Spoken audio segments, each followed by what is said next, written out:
Hi, confusion about Biringan and Agartha. Ang ibig ko pong sabihin na hindi ako sure noon sa Biringan ay dahil hindi po ako nagkaroon ng interest kahit kailan napuntahan ang Biringan noon. I only did it kasi po maraming nag-request. Sa tinagal-tagal po ng posting ko, palaging may nagtatanong kung napuntahan ko na.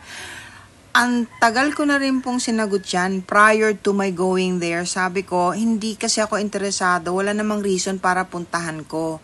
But finally, I went. Yun po ang ibig sabihin na hindi kasi ako sure tungkol sa Biringan. Kung meron talaga o wala. But when it comes to Agartha, sure po ako na meron talaga yung Agartha. Yun po ang ibig kong sabihin. Sure ako na merong Agartha.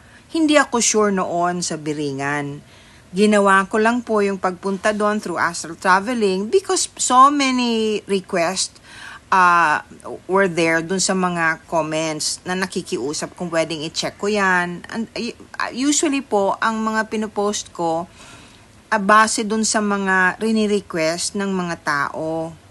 Yun lang po. Yan. O, nagkaintindihan na po sana. Sana wala na namang mga pilosopo. New Year na po. Happy New Year ulit!